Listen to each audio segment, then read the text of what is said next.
South and North Korea on Wednesday agreed to form a joint women's hockey team at the upcoming Winter Olympics south of the border, an unprecedented breakthrough in the history of sporting exchanges between the two. The South Korean women-backed protest ice hockey team, Yonhap, they have now passed the ball of the puck to the International Olympic Committee, which will convene a meeting on Saturday in its headquarters in Lausanne, Switzerland, to finalize details of the team and other matters related to North Korea's participation in the Pyeongchang Olympics.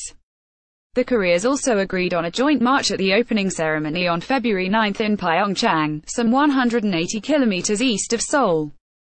This is the first Winter Games held in South Korea, and also North Korea's first appearance at an Olympics south of the border, as it boycotted the 1988 Seoul Summer Olympics. They have marched together at previous multi-sport competitions, most recently at the 2007 Asian Winter Games in Changchun, China.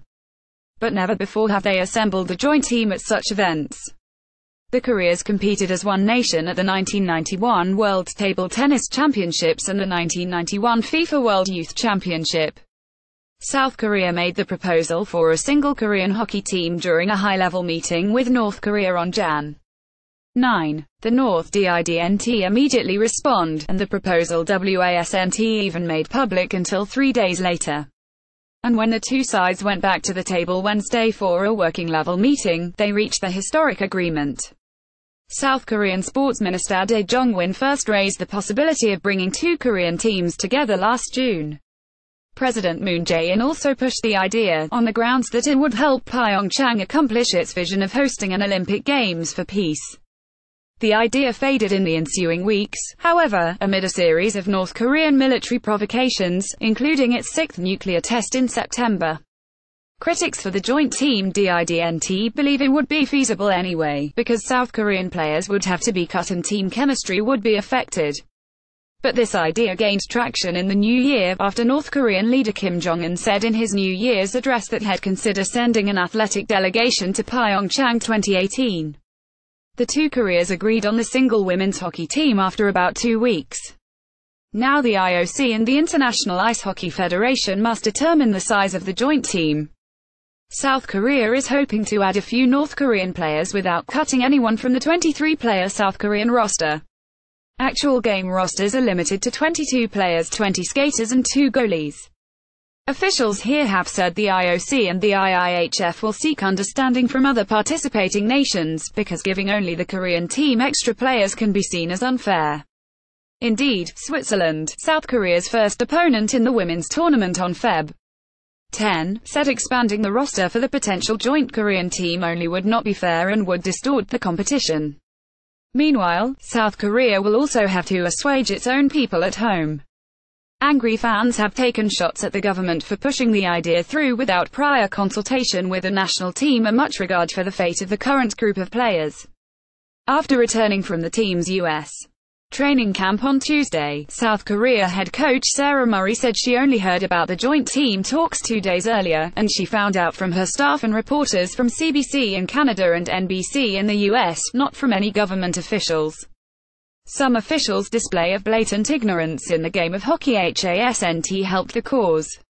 Both Do and Prime Minister Lee Na-keon have said adding a few North Korean players to the current 23-player roster will not affect South Korean athletes because hockey is played in short shifts and players all get turns taking the ice, but they have failed to point out that hockey players don't just randomly take turns like a revolving door. Making timely line changes and playing matchups against opponents a huge part of coaching in this sport.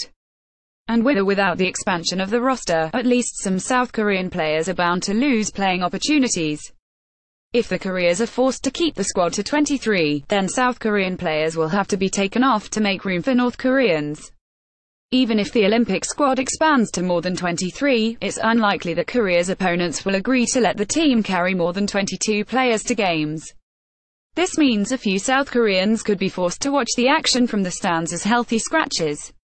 Then there is the practical problem of the benches and the locker rooms at Kwangdong Hockey Center in Gangneung, the venue for all preliminary women's games, because they've been built for 22 players only. Coach Murray has also spoken of damage to her team chemistry, saying it was dangerous to be adding new players this close to the Olympics. Because of the limited talent pool, the national team is the only women's hockey team in South Korea, and the current group of players has been preparing for Pyeongchang 2018 together for the past 3-4 years. Throwing a few new players their way and expecting Murray to make it work, with the first game less than a month away, is simply asking too much. And the talent discrepancy between the two Koreas is such that bringing North Koreans on board won't necessarily make Murray's team better. South Korea is number 22 in the world and on the rise, while North Korea is a team on the downslope at no.